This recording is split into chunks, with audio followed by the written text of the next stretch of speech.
Okay, so today we will start with the Macaulay's method. Last class we went through for 3D problems. We went through a method on how to evaluate shear force and bending moment diagrams, and today we will do it with Macaulay's method in the case of 2D problems. Okay. So first, to start with Macaulay's method, we have to go through some of the singularity functions that will be used. So what is a singularity function? A singularity function is a function which has a finite or infinite value at a point, and other than the point it has a value 0. Okay, so let's see the first singularity function. You can see here this is a unit doublet function. What is a unit doublet function? It is given by the symbols bra and ket. Okay, so it's given within the bracket notation. So let's write it down.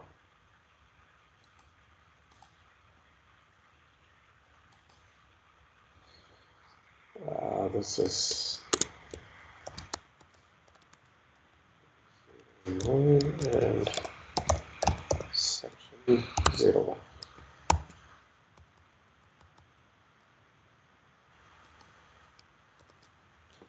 Okay. So before I start, let me get my notes ready. Okay. So here, first function which we are going to see is unit doublet function. Usually it is represented with a symbol like this. This is the symbol and this is the ket. So within the bracket, if you write it x minus a raised to the power minus 2, then it represents what is called as a unit doublet function. Okay. So what is a unit doublet function?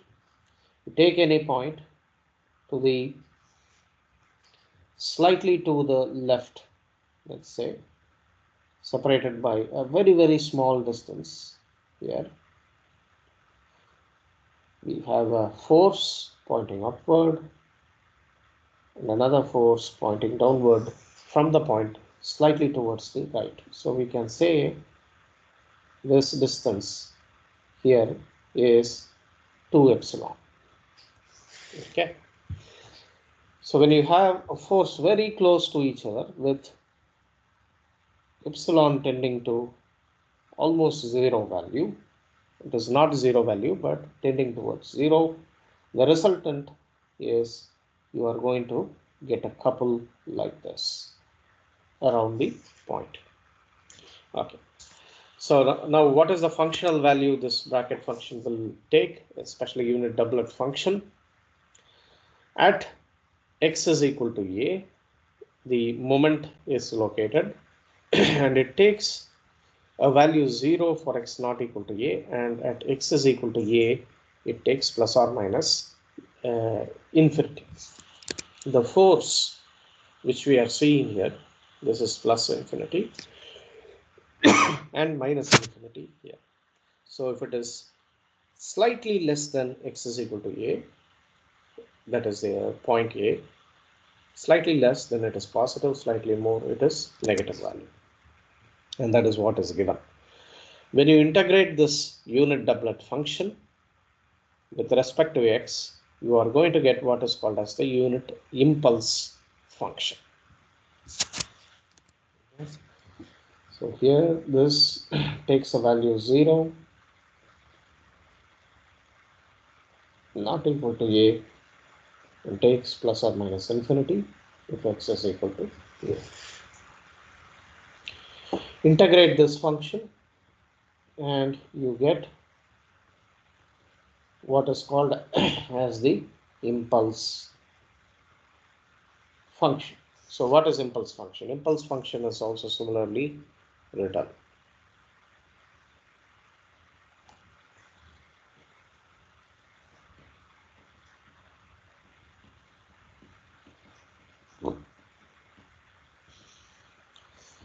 impulse function takes the value at x is equal to a value of infinity,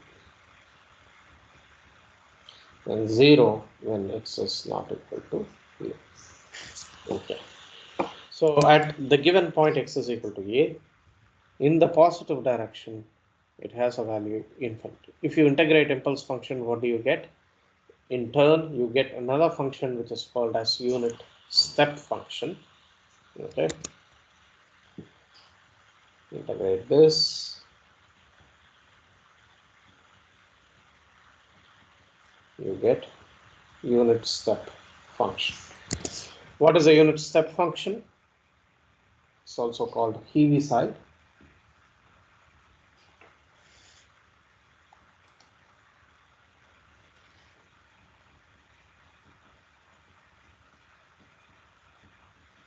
The Heaviside function named after the guy. And x minus a to the power 0 is given. If x is less than a, then the value is 0. If it is greater than or equal to a, it takes a value of unity. So this is the step function, unit step function. If you integrate the step function, you get a ramp function. What is a ramp function? You will have a value 0 if x is less than a, and greater than or equal to a, it will have a functional value x minus a. So this is like a triangular function. Okay. If you integrate the triangular function, you get a parabolic function. And if you integrate parabolic function, you will get cubic function. Okay. To raise to the power 3 over 6.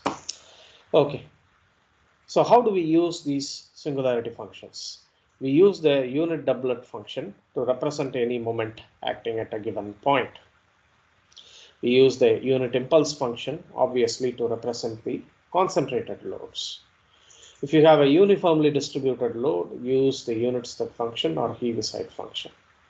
If you have a triangular linearly varying load, then we use the ramp function. And if it is parabolic distributed load, then the parabolic function. So let's see an example on how to use it. This is a simple problem which we have solved before, and we already know what is the shear force and bending moment diagram through creating sections. But here, what we are going to do is represent the load acting on the beam with the help of your singularity functions. And we also know that once you have the load function, using the load function we can represent the for example here, yes, we can represent the shear force. V will simply become equal to integral Q dx. So we will use this relationship, and then once you get V, we can get M as well. M is nothing but integral V dx. Okay. So let's use this relationship after we get the Q function.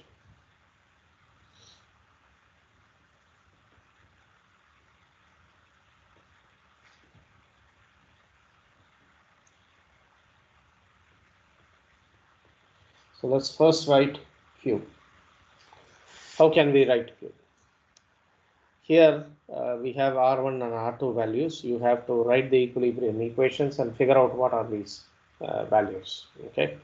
Assume these values are known. And then we write the, use the singularity function to write what is Q.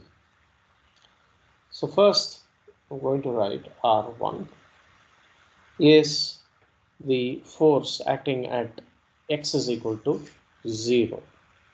At the point x is equal to 0, it is acting. So I will use the unit impulse function with a value equal to 0 to represent this particular load.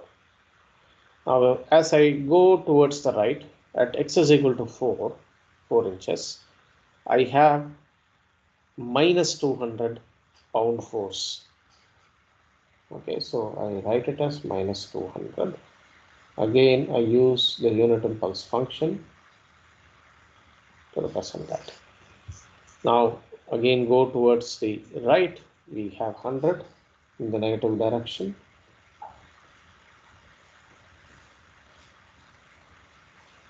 And it is at a distance 10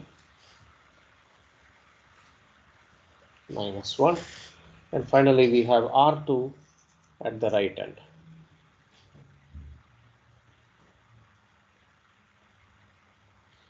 And this is at a distance 20. That's it. So now we have an expression for Q.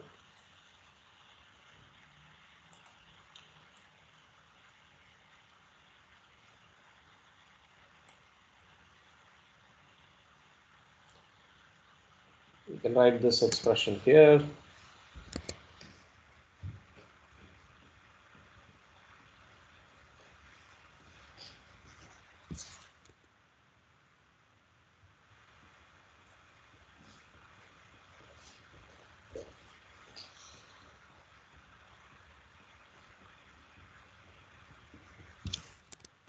And plus up.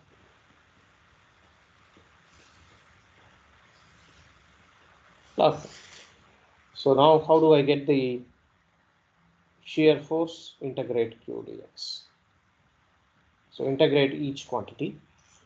R1 is a constant, I can take it out. Integrate the unit impulse function, we get what is called as unit step function. What is the unit step function? With the power 0. You can write for each part.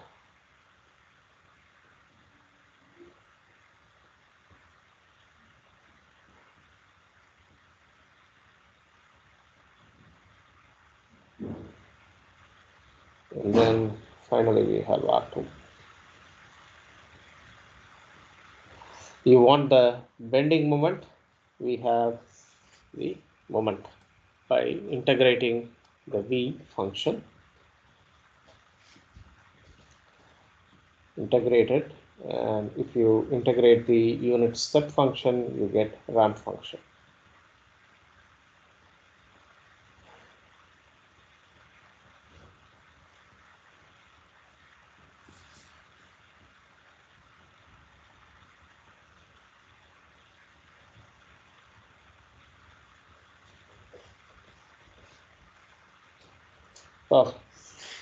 So these two functions, they are valid for all the sections in the beam.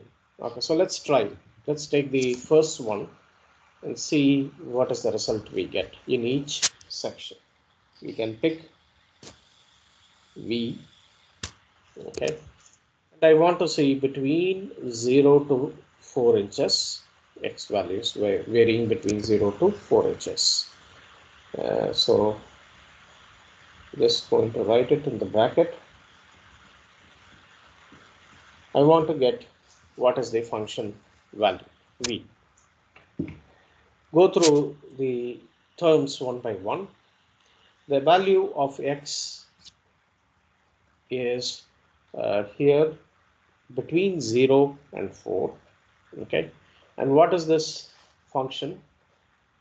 We have from unit impulse function here, we are going towards unit step function. A is equal to 0 here. That means any value greater than 0 for the function here, where is function here? For this function, we will have the value 1. Okay, so straight away I can write R1 here. Go to the second term here for the V, X minus 4, where the A value is equal to 4. Our X values is between 0 to 4 inches. We are in the left hand side.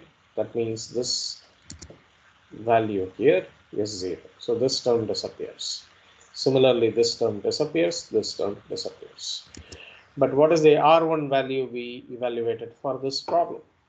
If you go back to the previous problem, we have already evaluated, let's see here, if we calculated R1, 210. Pardon? I think it won't. 110. 210. You can see it from the graph, Doctor. Yeah. But I just wanted to show the calculations we have done before. I think this is section 2. Maybe in this section.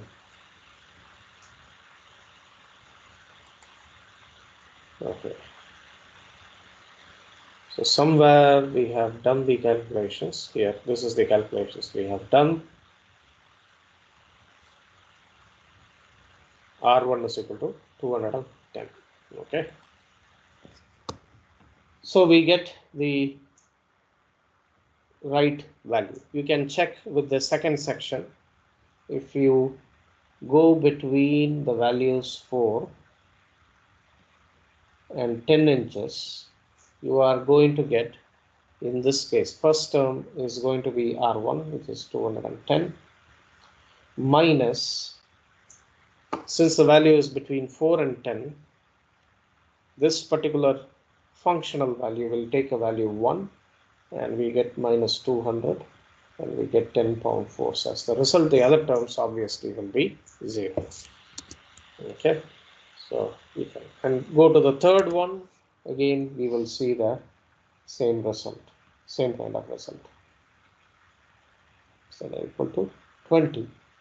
And here you will see 210 minus 200. First two terms will be the same. You go to the term here, x minus 10. Any value x greater than 10, it will be 1. So minus 100.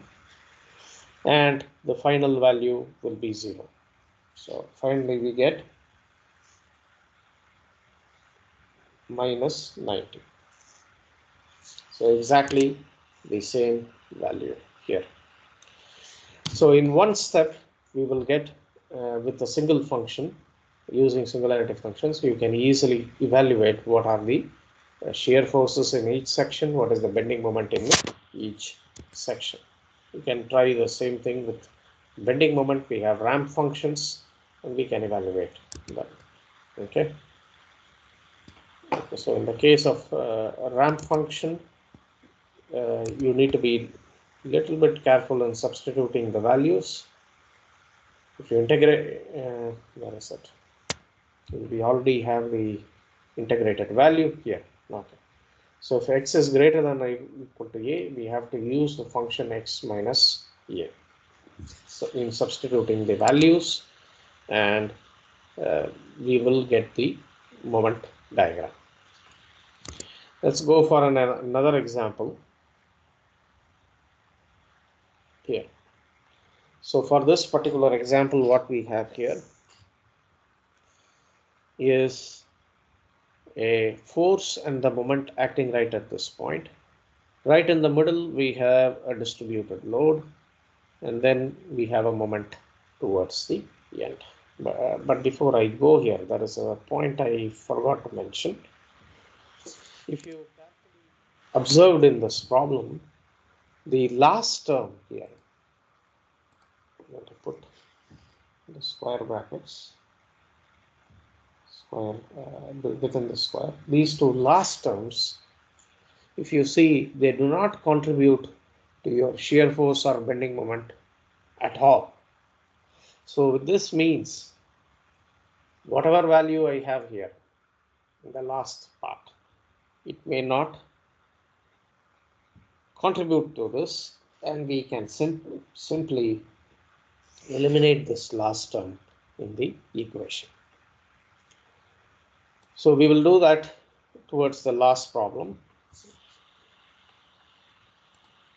We will eliminate the last term because mostly this is not going to occur in our functions.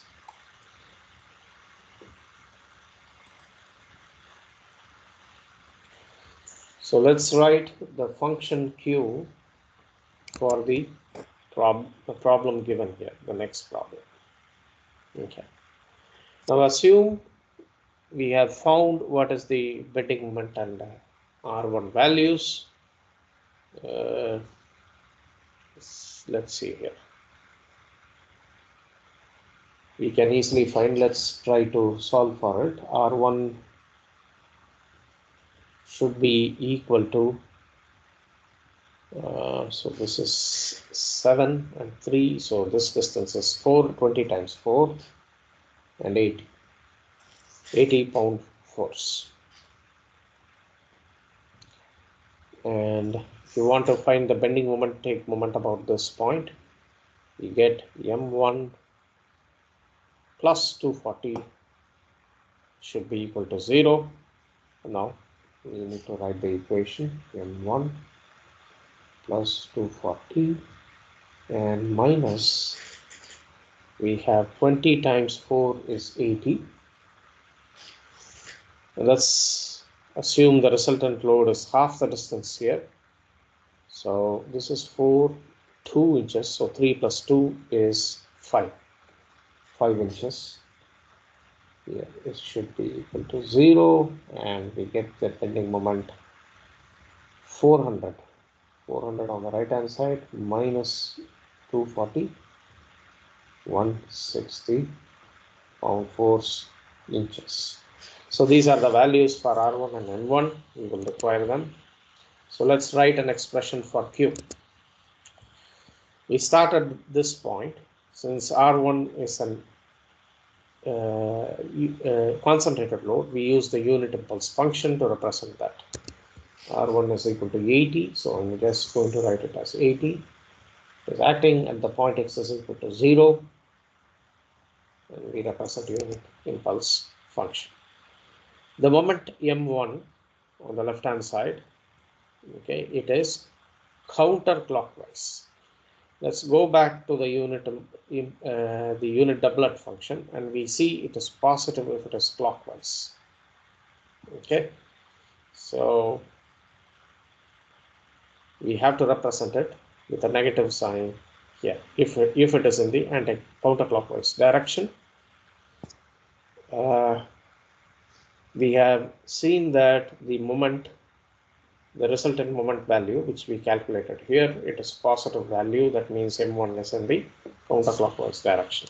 So we have to use the negative value, minus 160. And the unit doublet function at A equal to 0. So minus 2. We go to the point EA value equal to 3 inches, and then we have a uniformly distributed load. So we can use the Heaviside, or what is the function? Unit step function to represent it.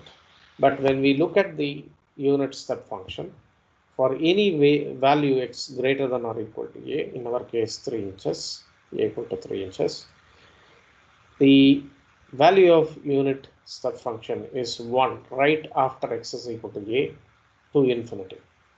Okay, so when we use the unit step function, what we are doing is, right at the point B, we are introducing a distributed load continuously after this guy, even in the part CD.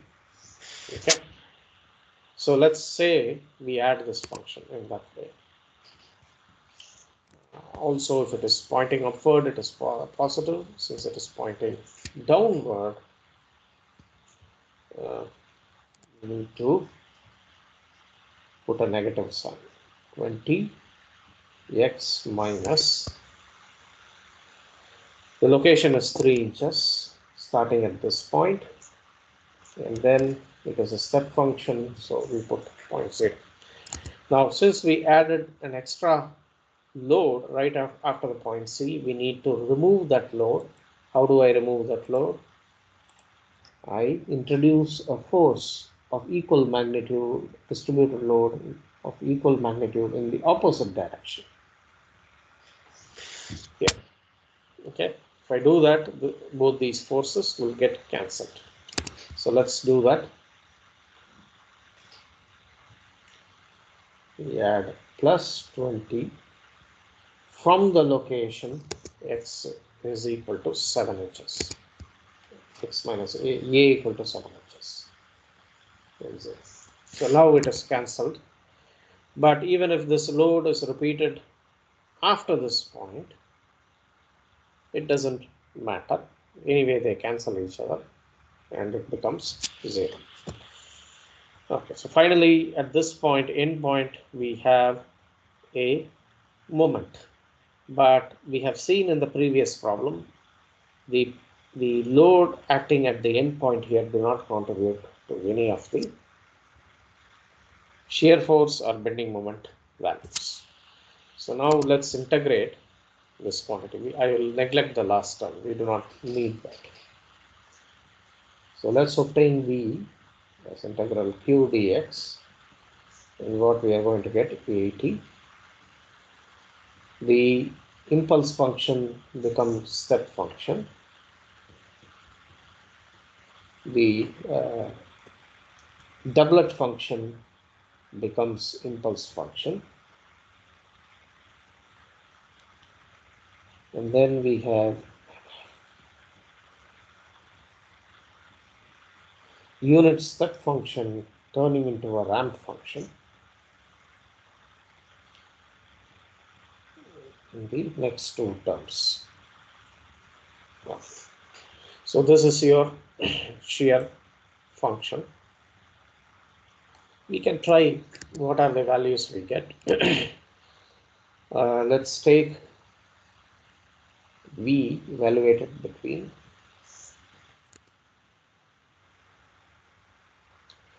A and B, so 0 to 3 inches.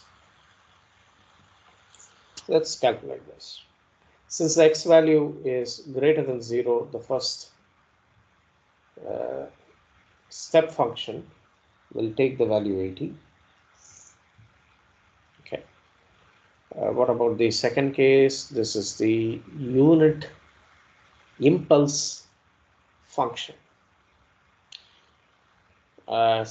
Mostly the unit impulse function value is going to stay 0 unless we go to the point 3. So let's get rid of this term. It is 0. We go to the ramp function and we see that the x values are less than 3. So this term is 0 and this term is 0. So we get 80. Constant value of 80. Let's do the same thing in the second part. 3, x is between 3 and 7. So the first value we have here. Okay. Sorry, I think here we need to be careful. Let's go here.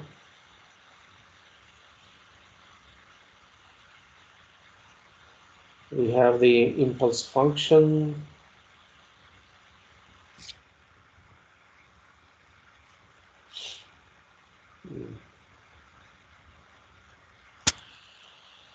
So right at that point we have infinity. We need not worry about that point.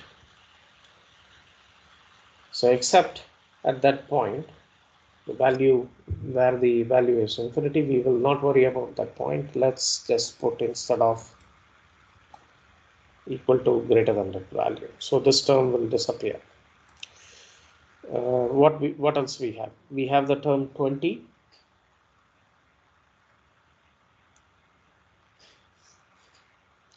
Here, and x minus 3 raised to the power 1. And what is this function? This is the ramp function. Since the value of x is greater than 3, which means in our case the ramp function is given here, you have to take the value x minus a. Okay, So 20 times x minus 3.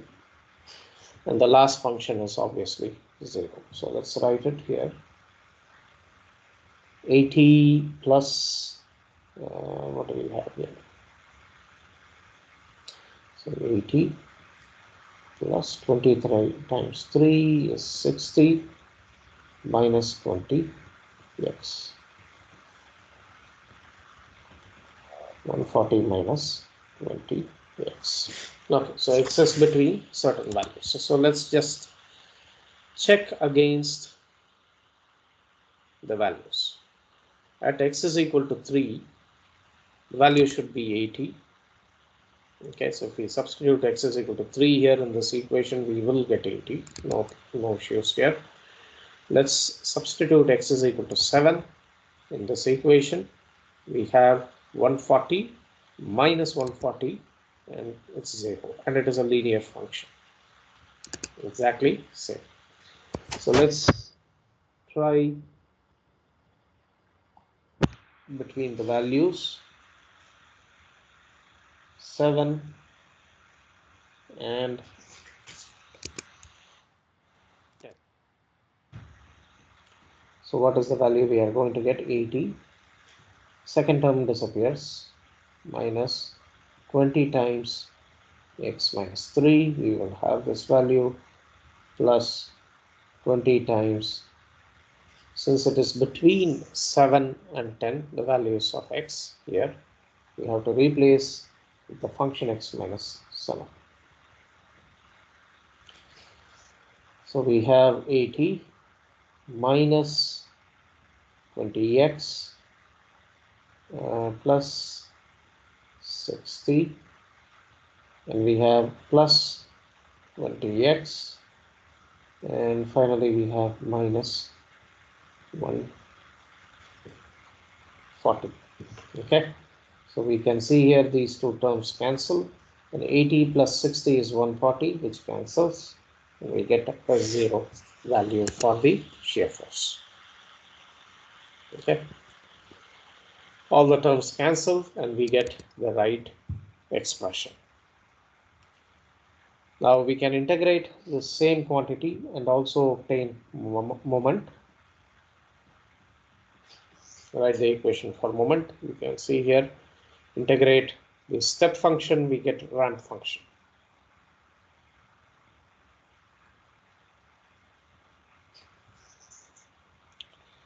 The next term we have is unit impulse function. If you integrate that, minus 160 times impulse function becomes unit step function. Sorry, here I think, yes, it is. Here, x power 0. And what else we have? Minus 20 times x minus 3 in the impulse function. If you, sorry, I think it is the ramp function. If you integrate the ramp function, you are going to get parabolic function.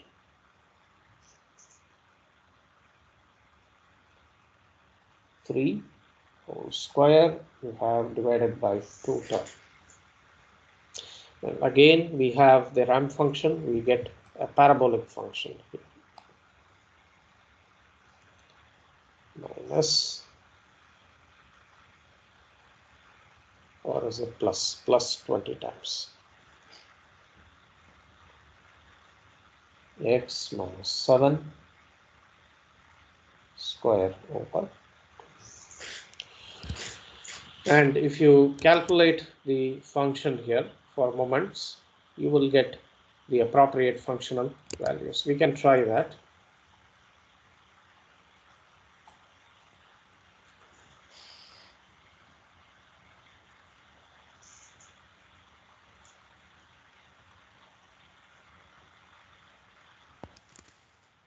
We have the value 3. Let's calculate that. X is between 0 and 3. So the first two terms matter here. So 80 times, since this is a ramp function, 80 times x. Then we have the step function here, takes the value 160 times 1. Since the value of x is between 0 and 3, that means this term and this term, they are 0.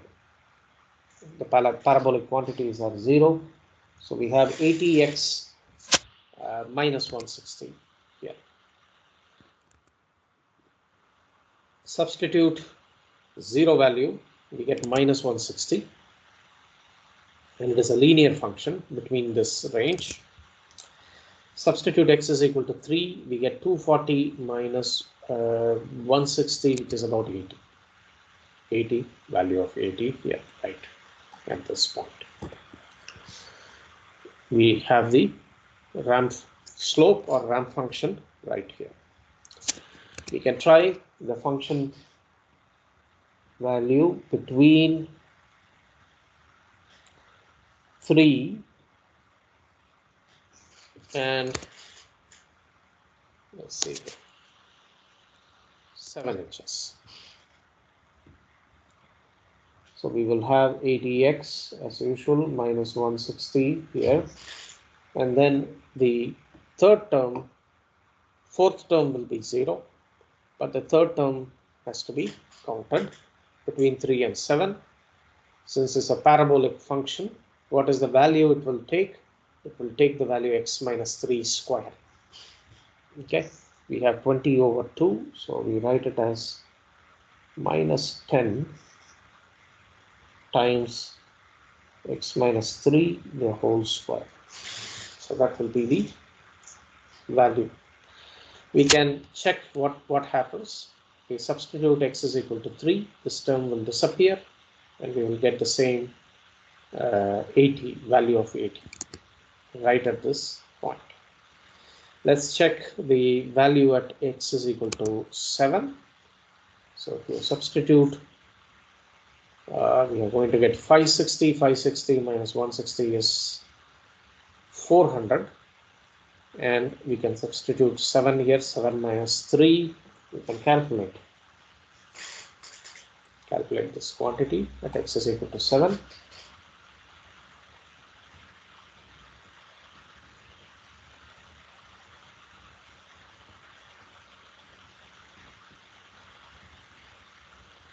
Ten times 7 minus 3 is 4. 4 is 4 square is 16. 16 times 10, 160.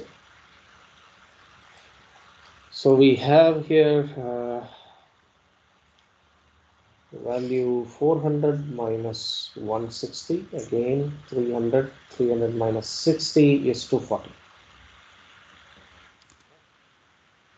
And we get the value 240. And between this point and this point, there's a parabolic distribution of the parabolic curve to connect the bending moment values. And finally, we have a constant value. Let's check if it is constant in this region.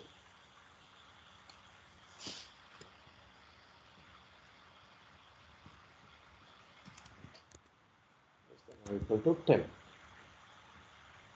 So let's see here. What is the value? We will, as usual, get the first terms will be same.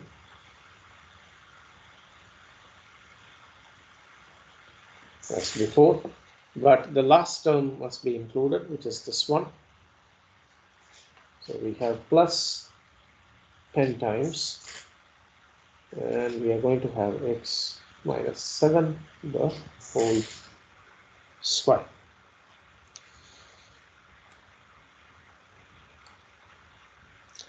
Okay, so we can expand these quantities to simplify.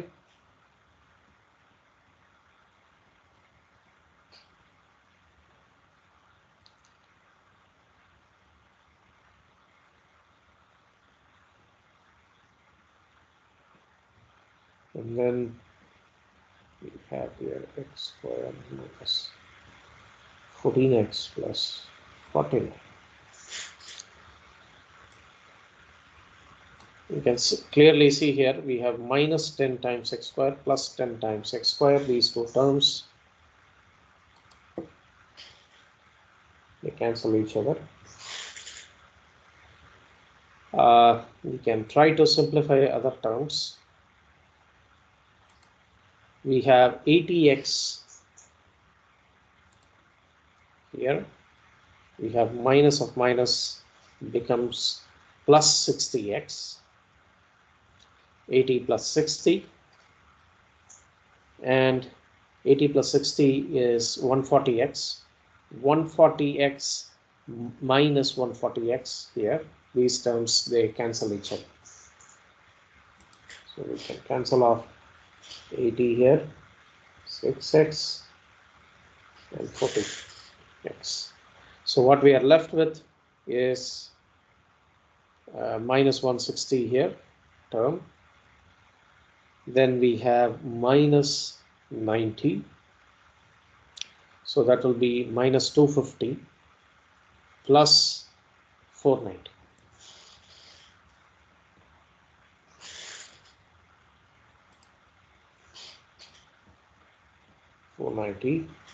Minus 250, and we are going to get the result 240. Okay, so it's a constant value 240 here in the last part.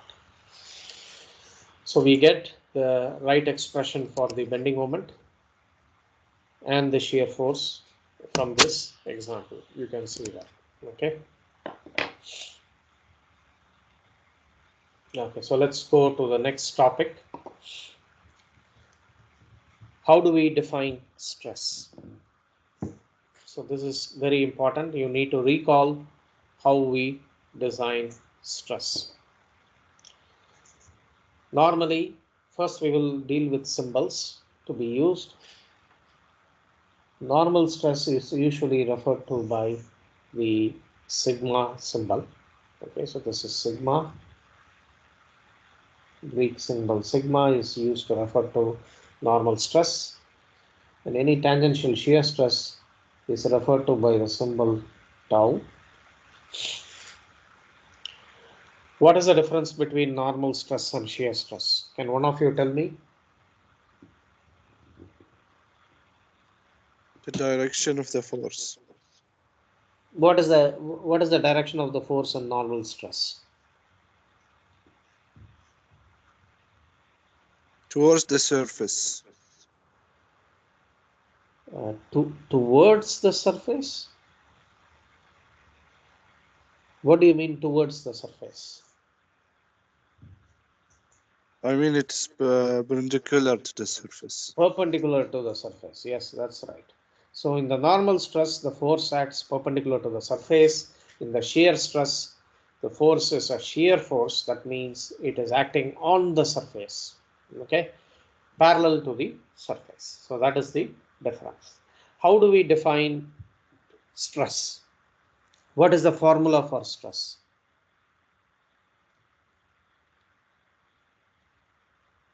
Force over area of cross section. Area of cross section. Okay, so first I'm going to ask you a question. Is stress defined on a plane or is it defined on a point? Can stress vary from point to point? Yes. So it can vary from point to point, which means is stress defined at a point or it is defined on a plane? You said force over area, right? Cross-sectional area. How do you calculate stress in the case of bending moment load? What is the formula for stress and bending moment load? You have learned this in your solid mechanics course. What is the formula? M over I multiplied by the distance from the center. From the neutral axis, right? So let's write it as y. You said force over area. right? Another formula. You said sigma is equal to force over area. You have two different formulas here. So why did you tell force over area and not the other formula? So first of all, we have to decide whether stress is defined at a point or it is defined on a plane. If it is defined on a plane, which plane? How will you select what plane to do? Okay. So first you need to understand that these stresses which we are seeing, these formulas which we are seeing, they are average engineering stresses. That is not the fundamental definition of stress. There is a mathematical formula for stress defined at a point. So stress is mathematically defined at a point. It is not defined on a surface. Okay. So all these formulas, what we are seeing here, they are all derived formulas from a much more fundamental formula. And what is that fundamental formula? Stress is defined at a point. You need to understand this very clearly. At a point, not in a plane. And what is the mathematical definition for stress defined at a point? I'm going to represent it with the sigma symbol, but the definition holds good even for shear stress. It is defined with the formula with the limits idea. You pick any point. Around the point we can draw a cube in 3D. Around the point I can take an infinitesimally small cube, very small cube, and in this cube we start defining around the surfaces, we start defining what are the stresses. The stress formula for this point, around this point, is defined by this basic mathematical formula. Limit delta A tends to 0. Why delta A tends to 0? Because this is an infinitesimally small cube around a given point. When you have such a small cube, the area is also small. So delta A also tends to 0 and delta F over delta A. So this is the mathematical definition for stress defined at a point. Using these definitions of stresses, we can, using this particular definition of stress, we can get all the other formulas for stress. We are seeing the bending moment formula, the torque formula for shear stresses, etc. Everything is obtained from this fundamental definition of stress defined at a point. Okay, so this is the first thing. How many components does stress have in 3D? How many components does it have?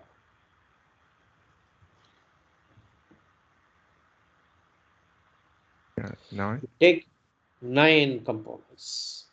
Okay, so first you need to understand, I'm not sure whether you have taken mechanics of solids course with me, so I'm going to repeat some of the concepts. There are 9 components. Okay, so before we go there, I want to ask another question.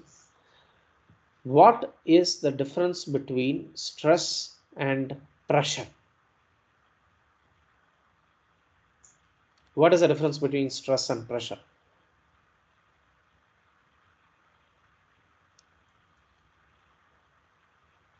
Anybody?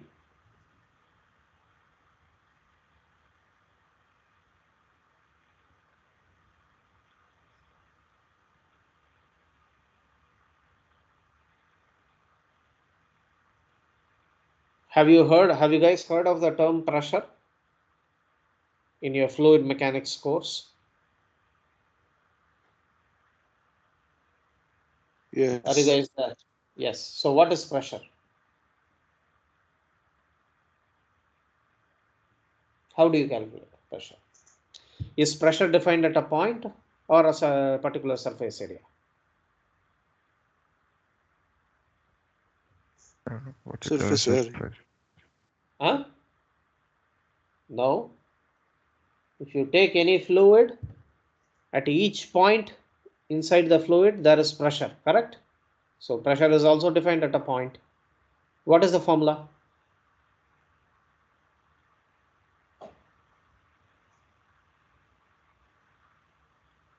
Again, you will get the force over area.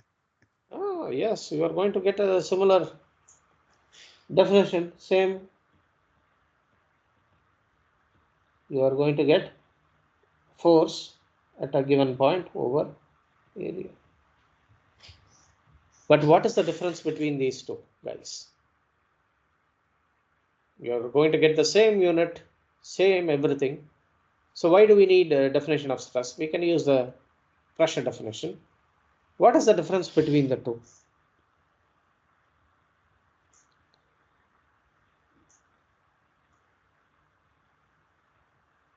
How many components stress has? Somebody told me 9. How many components pressure has? How many components? 3. 3. Yes, in 3D, you can say it has 3 components, but these 3 components, do they have same value or a different value? Same. Same. That's the point here. So pressure is usually defined within a liquid or maybe gaseous substance, and pressure is equal in all directions.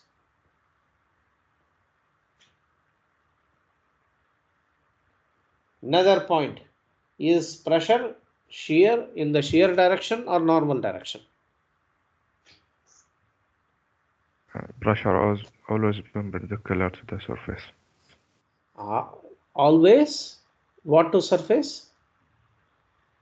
In the water, always. Always what? Can you Normal repeat? I didn't. to the Normal. Yes.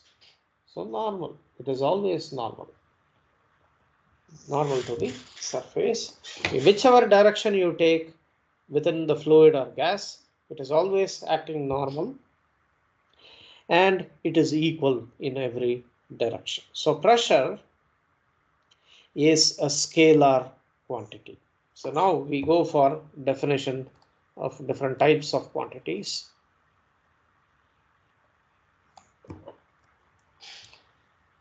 Okay, scalar. And let's go for another category, vector. Vector quantity. Can you give me the example of a scalar quantity? We already saw pressure. Any other example of scalar quantities? Speed. Speed, mass, density,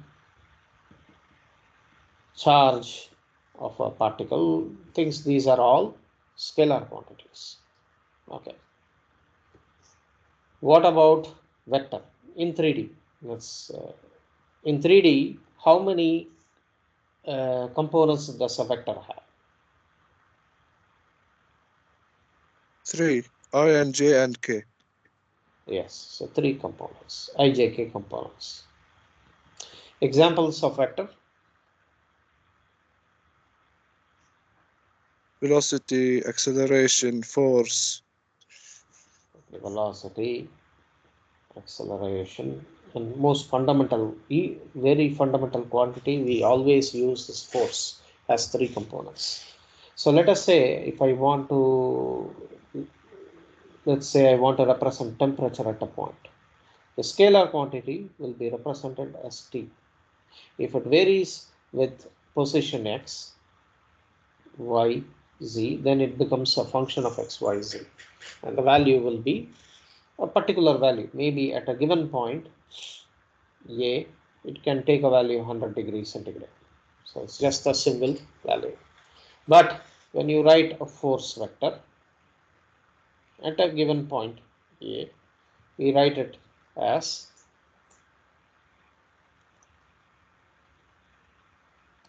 a vector quantity, I component, J component, and then the K component. Or I can write it in this form as a column vector. Yes. Okay. Carefully observe here. We have a subscript value here, single subscript value. Okay. Okay, so this is important. In the case of scalar quantity, there are no subscripts because no components. It's just a single value, one subscript here.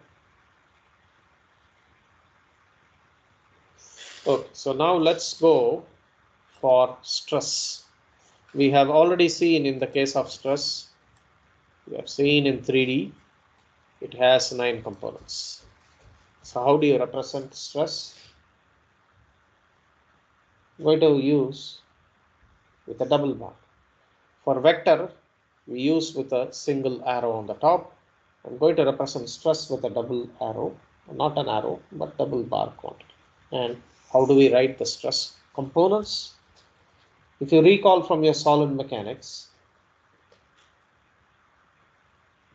we represent the components of stress, especially the normal components along the diagonal, and we write it as a matrix, right? So the normal components, we write it in this way, and the shear components of the stress in this way.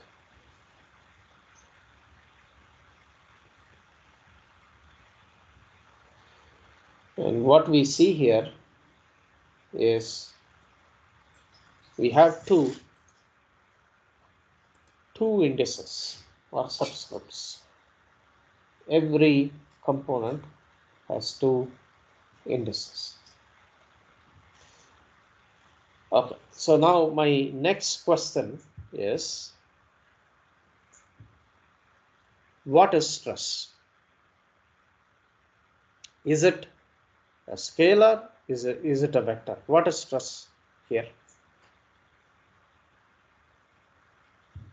Can one of you Tensor tell me? quantity. Tensor quantity. Okay, so I'm going to introduce, if you have not taken the course with me,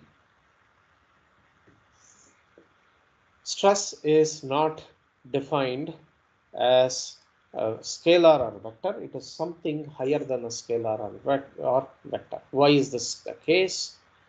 You can see here in the case of a vector, you have a single subscript, 3 components. However, if you take a stress, it has 9 different components. So it cannot be a vector. Stress cannot be a vector. It is also not a scalar, obviously. It is something higher than a vector, and we are going to call that a second order tensor. Okay. So this is the term we are going to use to refer to stress here. So stress is a second order tensor, not just the tensor, but second order tensor. Why do we call it a second order tensor? Because it has 2 subscripts. You can see here 2 subscripts. Each component has 2 different subscripts.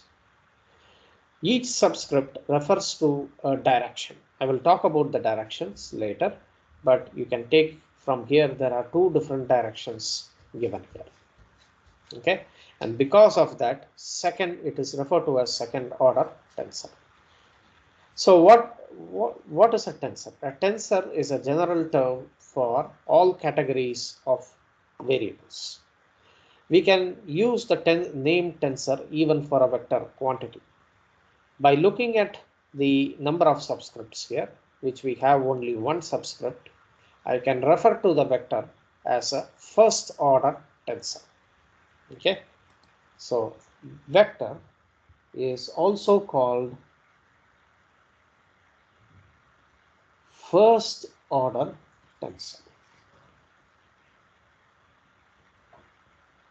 So tensor is a general name for the quantities given here. Why first order tensor? Because only one subscript. Okay, here we have two second order, here we have one first order tensor. How many subscripts do we have for scalar? How many subscripts? 0. 0. So in that case, I can call my scalar as 0th order tensor.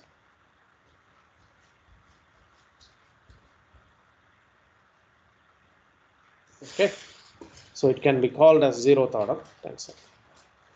Now, do we have third order tensors? Yes, we can have third order tensor. We can also have fourth order tensor, fifth order tensor, 10th order tensor we can have. And if you go for Einstein's theory, you will find very high order tensors because of the mathematics involved. Okay, so this is all Einstein's notation of referring to different types of quantities. Okay, so now we go for these 9 components. If you recall, the original definition of stress is,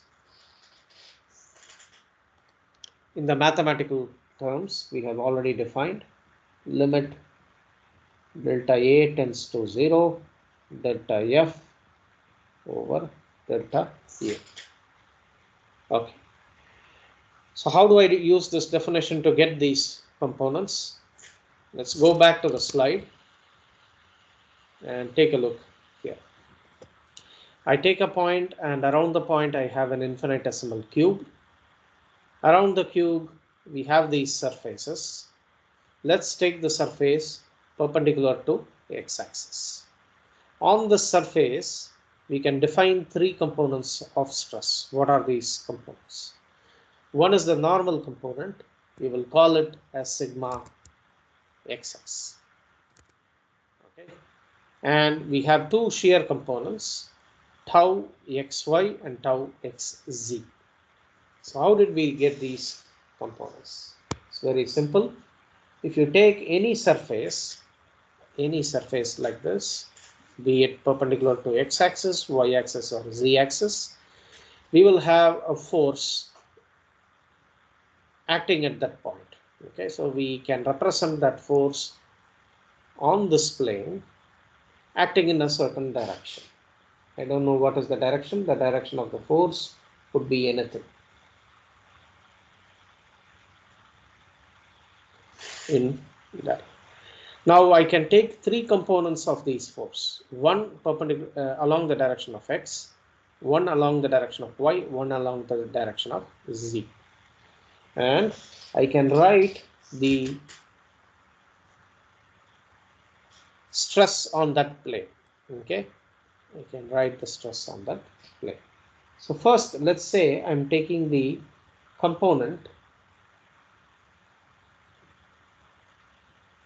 perpendicular to along, not perpendicular. Okay, so let's consider, let's take the force perpendicular to the plane here, which means it is along the x-axis. So I can write delta F is a vector. We have 3 components, delta Fx, delta Fy, delta Fz. I will take the first component, delta Fx, divided by area. Now remember that the area A here is perpendicular to x-axis. So I can represent the normal here in the direction of x-axis. Normal to the plane. Usually the plane is identified with the normal here. So I'm going to represent the delta A here with the subscript x here, because I want to denote that the area is perpendicular to x-axis. Now we see here there are two directions which are involved. One direction involves the direction of the force, and the second one involves the direction of the normal to the area. Okay. Now what I'm going to do is I'm going to pick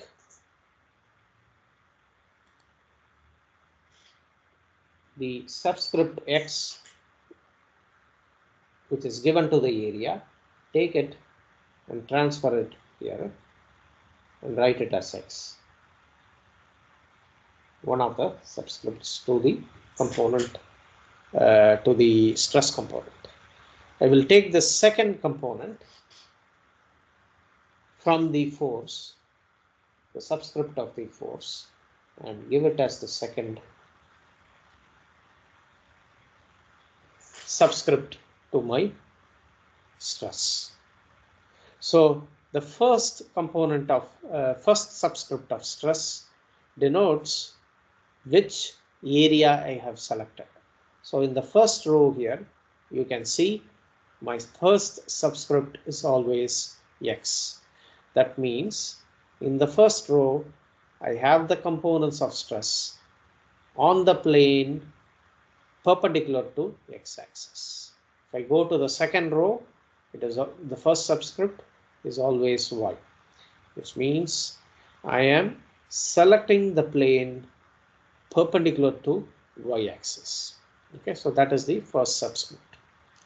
So I'm going to note it down here in the blue color, showing the plane direction. So first row corresponds to plane selected perpendicular to x-axis, second row plane perpendicular to y-axis, and the third row plane perpendicular to z-axis. The second subscript gives me the direction of the force on that plane, or it gives me the component of the force I am considering on the plane perpendicular to x-axis in this particular case. So on the columns, if I look at the columns, what I'm going to see here. Look at the columns. First column, you will always see the second subscript is x here. They are all the same. In the second column, you can see second subscript is y uniformly, and in the third column, it is z uniformly. So this direction, green direction, refers to the direction of the component of the force. Okay, so this is how we represent the stress components. So in the same way, we can write tau xy. If I want to represent tau xy, I write in the same way. Tau x y will be limit delta A x tends to 0, then delta Fy over delta A x. So that will be the definition. Second subscript for the force, first subscript for the area.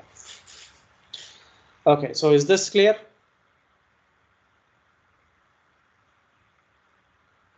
Is it clear? Yes, clear. Yes, doctor.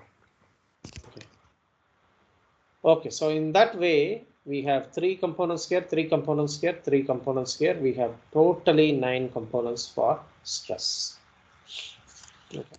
Now, just like we have a vector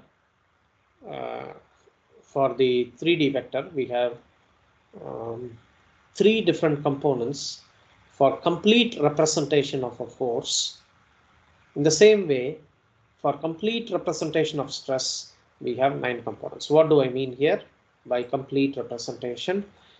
When you consider in Cartesian coordinates, we are considering only Cartesian coordinates here. Let's try a 2D case, x, y. And let us select any velocity vector, orient it in some random direction v. So we can write the velocity vector in the coordinate system x and y with the components vx, vy. Okay, fine. This is fine. Now I select a new coordinate system. I rotate it. I call it x prime and y prime. Rotated by an angle theta, let's say. We know that. Now, when I rotate the coordinate system, the vector v does not rotate. The vector v is in the same direction. It does not rotate or change orientation. But to a person who is sitting on this coordinate system and who has rotated to the x prime y prime direction, to him it will appear as though the vector v has rotated. However, the vector v remains the same. Okay, so how do we write in the new coordinate system? What are the components? So let us suppose the components are new vx prime, vy prime, but the vector v didn't change in magnitude or direction. So we can write the same vector v in the green coordinate system as well. Okay, so what it means here, that the meaning is v can be written in one coordinate system or the other coordinate system. They are equivalent representations of the vector. However, it does not mean that vx is equal to vx prime or vy is equal to vy prime. They are not, the components are not equal. However, it represents the same vector. Both these represent the same vector. Okay. So when I rotated the coordinate system, I have new components. How do I find these new components? You can find the new components if you know vx and vy in the original coordinate system xy, and we know the angle of rotation theta. We will be able to figure out vx prime and vy prime. Why? Because it is a complete representation of the vector. If I am given only vx value and not vy value, I will not be able to find the coordinates here, the new components here. So if both vx and vy are given, then definitely I can figure out what are the new components. So this is giving two components is a complete representation. So this is enough to represent the vector correctly. In the same way, I can have a stress quantity. Now imagine, instead of having a vector quantity here, imagine this same quantity is a stress quantity.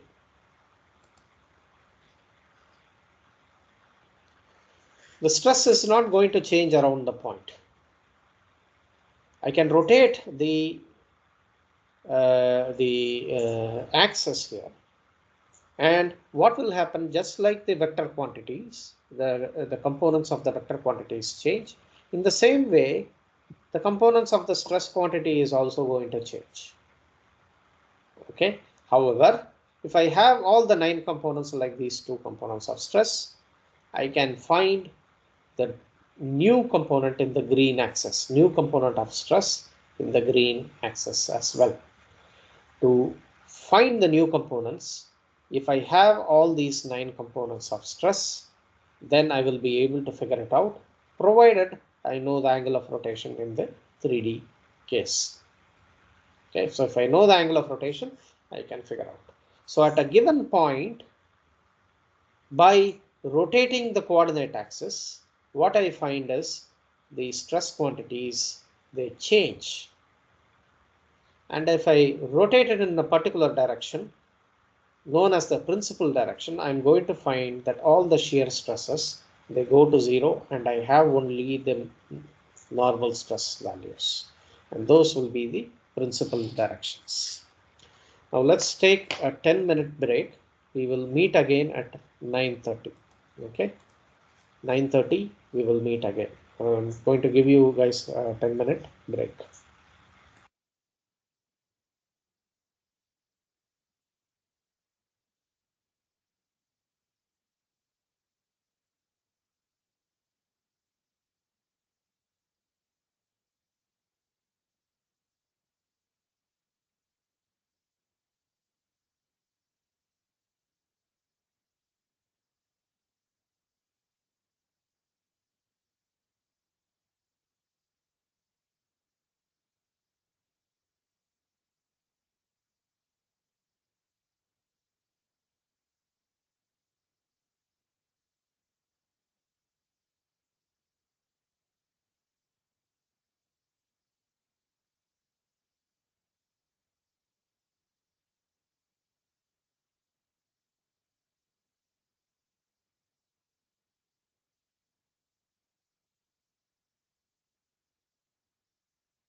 Okay, we'll continue now.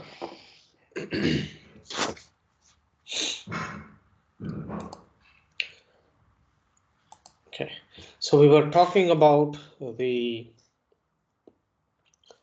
components changing when we rotate the matrix or rotate the coordinate system, sorry. So let's go back here.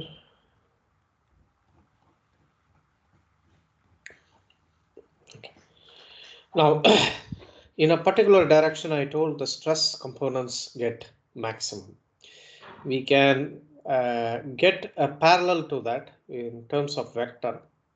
Now imagine I rotate the green axis in a certain direction such that the y prime axis coincides with the direction of the vector v. Then what will happen? The y component here will get a maximum value and the x component will get a minimum value of 0 if y prime is directed along the v direction. Okay, in that case, that is what I am going to get. In stress, something similar happens. When you rotate it, stress at a particular point in a certain direction, all the shear components, they go to 0, while we have maximum and minimum values of normal components. Those directions are called principal directions.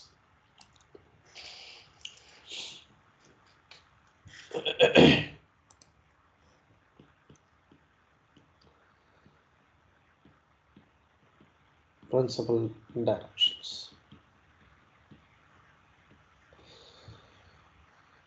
Okay. We will solve some problems using Mohr's circle method in 2D case to figure out what are the principal directions and principal values of stresses.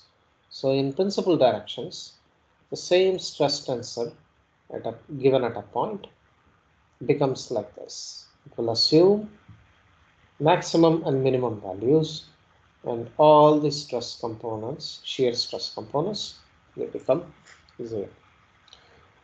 But in certain other direction called as the maximum shear stress direction,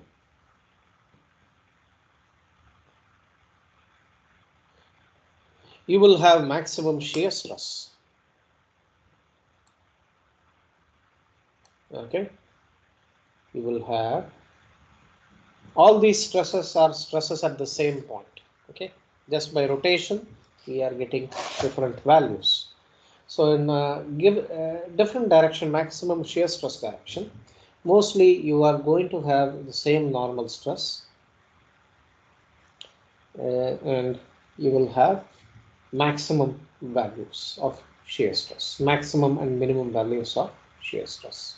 Maybe you have maximum here, a different tau value here, and a minimum value here. Okay, so depending upon what kind of direction you take, you can have maximum shear stress directions as well.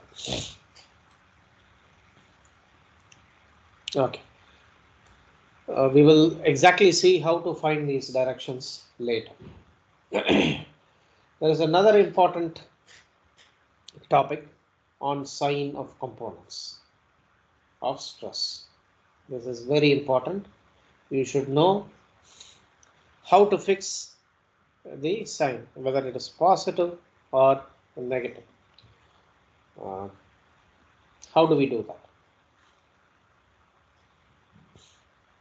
Let's take the 2D case for simple understanding of the signs. So let's fix the x and y axis directions. And then I'm going to draw the stress components. I'm going to represent in 2D the stress components, sigma xx, sigma yy, these are normal components, And then we have the shear component. Okay, I forgot to mention a very important point. In general, for most of the materials we consider, the shear stresses of diagonal shear stress components are usually equal, because without these quantities being equal, we will have the problem. We will have a problem in the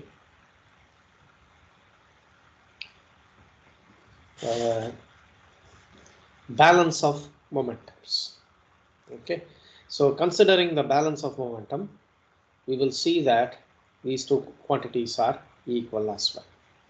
Now I'm going to combine signs and also show you that the shear stress components are equal.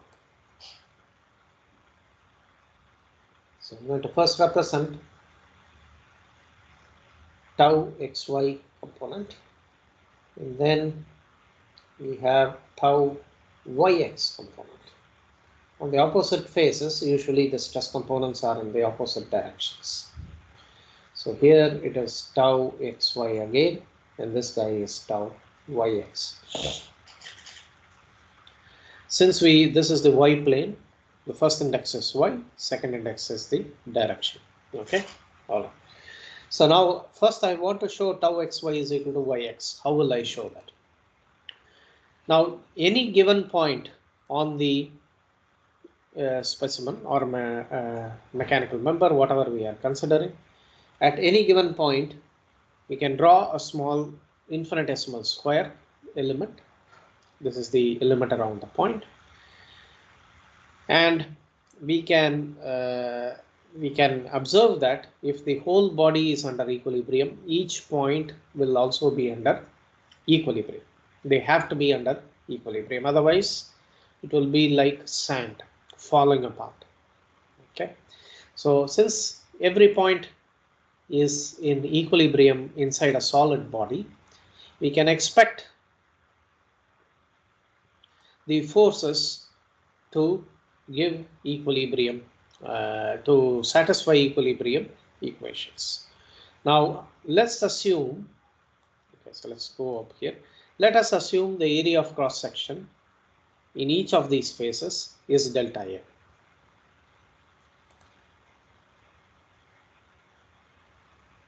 Every face has an area delta U, the magnitude. Okay,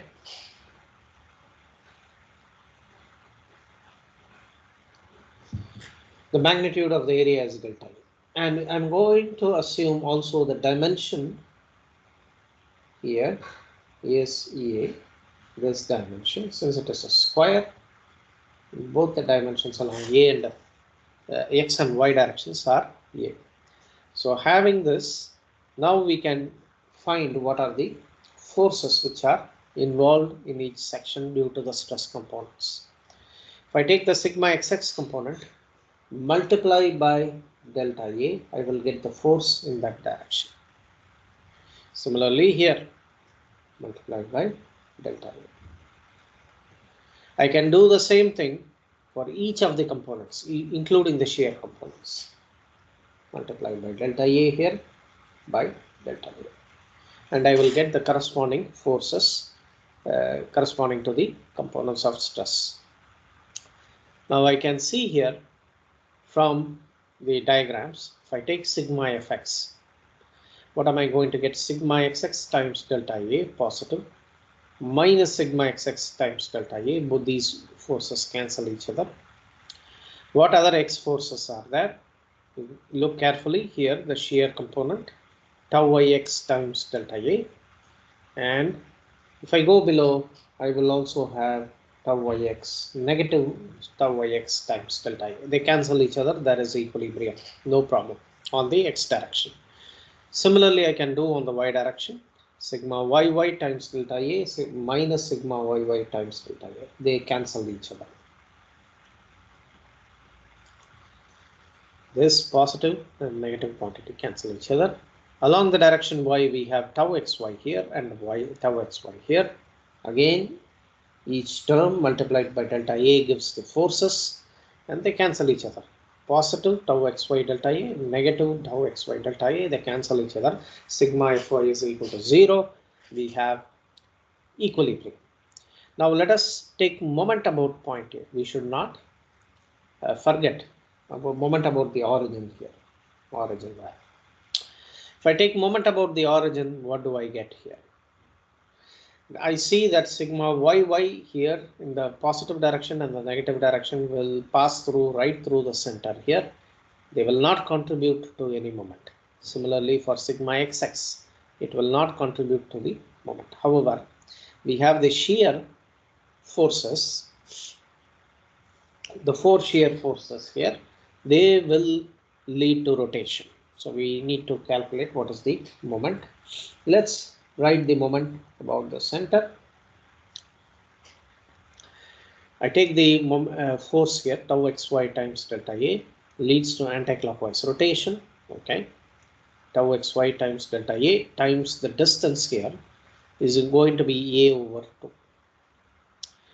And I go to the opposite side, I get the same tau xy times delta A times A over 2 on the negative side as well.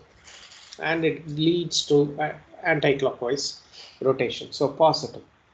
So I have two terms, 2 times tau xy times delta A is the force multiplied by the distance A over 2. Okay, anti-clockwise. You take the other stress component, tau yx here, and if you carefully observe that, it leads to clockwise rotation. 2 of the forces, 2 times tau yx times delta A is the force, and the distance from the center A over 2 gives me the moment. Now if I add these two here, these are all the 4 forces that lead to the moment. If I add it, they must be equal to 0. Clearly I can remove 2 commonly out. There is A and delta A I can remove commonly out. The only term I am left with now is that tau xy minus tau yx must be equal to 0 for equilibrium to be there. If these two quantities are not equal, then I will not have equilibrium, which is not physically possible. So tau xy must be equal to yx. So we can see if with this simple 2D analysis, the off-diagonal components are equal. I can do the same thing with yz plane and xz plane, and I will get the other two components are equal, similar to this equation. Okay. So now we'll go for the sign. How do we determine the sign? To determine the sign, first I draw the normal to each plane. Okay, and the normal will be always directed outside the element. If it is a cubic element, I cannot draw the normal inside the element, but outside from the surface, outside of the cube. Yeah. Similarly, on the top surface, if I draw it, it will go up. On the bottom surface, it will go down. And on the left plane, it will go towards the left. Okay. Now, looking at all these normal directions, I ask the question, what is the sign of the direction of the normal? On the top plane, the sign of the direction of the normal here is along the positive y direction. And I put a plus sign here on the brackets corresponding to that. I go to the right normal here. What is the sign of the direction of the normal? Again, positive. I go down, I get the sign of the direction is in the negative y direction, therefore negative. I go towards the left, I get the same answer, negative. Okay. The next point is, for each component, I ask what is the sign of the direction of the stress components. Let's take the sigma xx component. The sign of the direction is along the positive x direction. Put the positive side. Go to the negative direction, sigma xx here. What is the sign of the direction? Negative. I go to the top, I get positive sign corresponding to sigma yy. Go to the bottom, I get a negative sign corresponding to sigma yy. I ask the same question for the shear components. The tau xy component on the right hand side here has the sign of the direction here is in positive y, so therefore positive. I go to the top here, it is in the positive x direction, therefore I write in the bracket positive. Same here on the bottom, I get negative for the red tau yx component because it is in the negative x direction. And tau xy on the negative axis is also negative. Now to figure out what is the sign of each component, I compare the signs of the components and the sign of the normal. Let's take tau xy component. I see it is positive. The normal has positive signs. Both are same signs or equal signs. Then my tau xy component is considered positive. Now if I go to the negative side, same thing, tau xy has negative sign, the normal has negative sign, both have same signs. That means my tau xy component is positive. Okay, in the same way we can decide for each of the components. Sigma yy negative here, same sign, so sigma yy is positive. Here sigma yy is sign is positive here, both have same signs, therefore sigma yy is positive. So this is the rule I use to figure out whether a stress component is positive or negative. Now quickly I will draw a case and I want you guys to figure out whether it is positive or negative for me, and then we will complete. So why? Let me draw the components. Just by looking at it, you should be able to tell me whether we have the positive or negative values.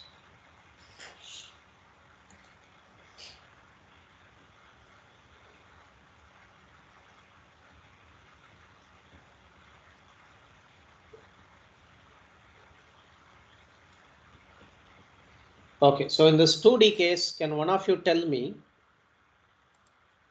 whether we have positive or negative values for each of the components? What is the sigma xx component? Is it positive or negative? Negative. Negative 10 megapascal. Okay. What about sigma yy component? Positive. Positive. Positive 20. What about tau xy? Negative. Negative 10. Okay, so that's right.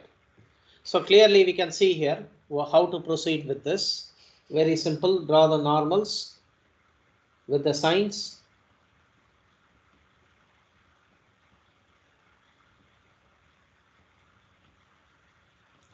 And we can get the corresponding signs of the components. Here this guy is negative 10 megapascal. If I go to the yy component, it is positive here. If I go down here, it is negative. And if I go to the left, it is positive.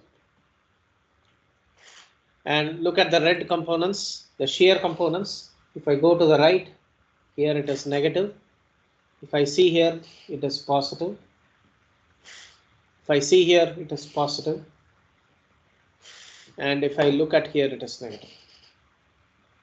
And clearly from here, we can figure out easily. Okay, look here. Let's take this component, 10 megapascal, negative, positive, opposite signs. Therefore, 10 megapascals is negative. If I go down to the right, negative, the normal is positive, again opposite signs, therefore negative. So consistently, whichever component you choose, you will see that they have opposite signs, and therefore tau xy component is negative. If you look at the XX component on the right side, negative and positive, therefore opposite signs, therefore minus 10. Go to the left side, you will get the same result. It is positive here and the normal is negative, opposite signs, therefore minus 10. Sigma YY similarly positive, positive, therefore it is positive, plus 20. And here you can see negative, negative, therefore plus 20. Same signs, that means it is positive. Okay, so we are done going through the fundamentals of stress, stress components, stress signs, and also seeing that off-diagonal components are equal. Next class, we will continue with some problems with respect to the components, various components here. Okay, so we are done up till the slide 26, I guess. Yes, 26. And next class, we will continue and try to figure out what are the principal stresses. Okay, see you guys. Meet you again on Sunday. Any doubts? If you don't have any doubt, I'm going to stop here.